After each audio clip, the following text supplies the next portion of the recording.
In 1965, in a small house in Los Angeles, an elderly woman sat watching television. Old Hollywood films were playing on the screen. The woman saw a young girl dancing, smiling, looking at the camera with bright eyes. That girl was Clara Bow, the it girl, the biggest star of the 1920s. And that woman was also Clara Bow. But nobody remembered her anymore, because Hollywood had destroyed Clara years ago. Not the attractive girl, her soul. Before we reveal how Hollywood destroyed the first it girl, hit subscribe for more shocking stories about legends who gave everything and got nothing back. Clara Bow was born in 1905 in Brooklyn, in a place worse than poverty. Her childhood was a nightmare. Her father Robert was unemployed and violent. Her mother Sarah was mentally ill. She'd been diagnosed with schizophrenia. One night Sarah leaned over little Clara. She held a knife. "I have to kill you," she said. "This world is too cruel for you." Clara screamed. Her father ran in. He stopped Sarah. But that night, Clara understood something. The world really was cruel. At 16, Clara entered a beauty contest, fame and fortune contest. She won. The prize? A small role in Hollywood. Clara boarded a train from New York to Los Angeles. She had only a suitcase with her and big dreams. Her first film, Beyond the Rainbow. It was a small role, but directors noticed Clara. That energy, that smile, those bright eyes. "This girl is special," they said. In 1927, the film It came. Clara was the star. The poster read, "Clara Bow has it." What was it? Nobody could quite explain, but everyone knew. Clara had something special. Charm, energy, life. The film exploded. Clara became a superstar overnight. They called her the It Girl, the symbol of the roaring 20s, the icon of flapper girls. Clara danced, drank, went to parties. Free, wild, uncontrollable. Hollywood loved her, but was also afraid of her, because Clara didn't follow rules. She wasn't the good girl the studios wanted. She dated men, openly, didn't hide it. In the 1920s, this was scandalous. The press wrote, "Clara Bow has 7 boyfriends." Clara replied, "More than 7." This angered Hollywood, but fascinated the public even more. But behind the bright lights, Clara was breaking down. The traumas of her childhood hadn't left her. Her mother approaching with a knife that night. Her father's neglectful behavior. Clara started having panic attacks. She couldn't sleep at night. She fainted on sets. She went to doctors. Nervous disorder, they said. But the truth was much deeper. Clara was experiencing post-traumatic stress disorder. But in the 1920s, this diagnosis didn't exist. She was just called hysterical. In 1929, sound films arrived, and everything changed. Clara's voice was thick with a Brooklyn accent, not what Hollywood wanted. Her first sound film, The Wild Party, was shot. Clara was terrified. She froze in front of the microphone. Producers shook their heads. Clara Bow isn't suitable for the sound era. But the real problem wasn't her voice, it was Clara's image. The wild flapper girl of the 1920s didn't fit the conservative atmosphere of the 1930s. Hollywood was looking for new icons. Jean Harlow, Greta Garbo. Clara was outdated. In 1930, a major scandal erupted. Clara's secretary, Daisy DeVoe, took her to court. "Clara owes me money," she said. During the trial, Daisy exposed Clara's private life, relationships with men, parties, secret love letters.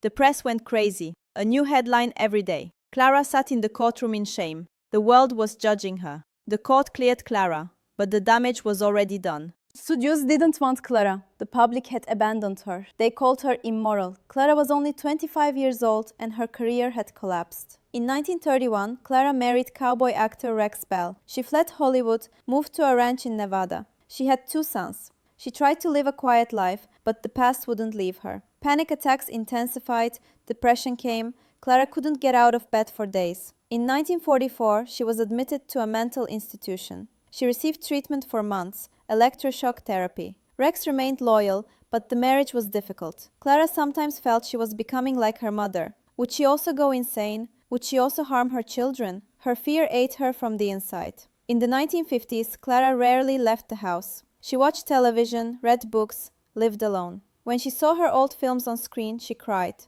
"That's not me," she said. That girl is dead. Rex ran for governor. He won, but Clara wasn't by his side. She was afraid of public life. Her children grew up, left home. Clara became even more alone. In the 1960s, health problems began, heart issues. But she didn't want to go to the doctor. "I'm waiting to die," she told a friend. On the morning of September 26, 1965, Rex found Clara dead in bed, heart attack. She was 60 years old. The funeral was small. Family, a few old friends. Nobody from Hollywood came. The gravestone reads, Clara Bow Bell. No it girl, just a name.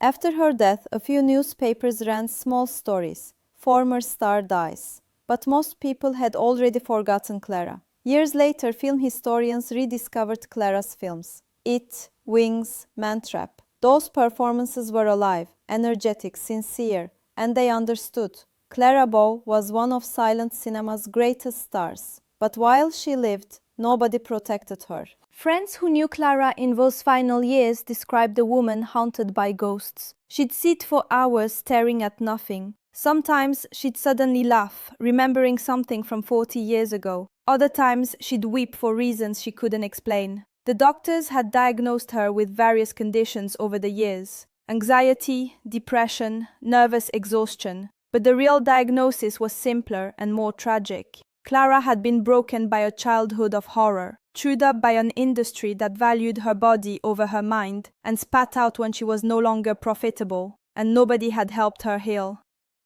Rex tried. He stayed when others left. He paid for treatments, for doctors, for hospitals, but he couldn't fix what Hollywood and her childhood had destroyed. Their sons grew up watching their mother struggle. They loved her, but they couldn't understand her. How could they? Clara couldn't explain the demons that chased her through every day. One son later said, "Mom was always somewhere else. Even when she was in the room with us, part of her was still on that Brooklyn street, still running from something we couldn't see." The panic attacks never truly stopped. They'd come without warning. Clara would be watching television, seemingly calm, and suddenly she'd gasp for air. Her heart would race. She'd be convinced she was dying. Rex would hold her hand. "You're okay, Clara. You're safe." But Clara never felt safe. Not after that night with the knife. Not after Hollywood tore her apart. Safety was a luxury she'd never known.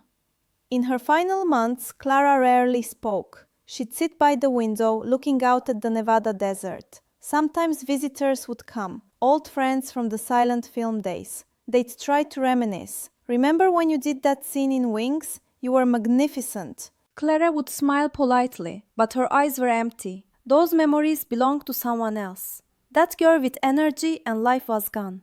The heart attack that killed her was sudden. Rex had brought her breakfast in bed, as he did every morning. He'd stepped out of the room for just a moment. When he returned, Clara was already gone. The doctors said it was quick, painless. But Rex wondered, had Clara been relieved? Had she finally found the peace that eluded her entire life? At the funeral, Rex stood by the casket and spoke briefly. "Clara gave joy to millions," he said, "but nobody gave her peace."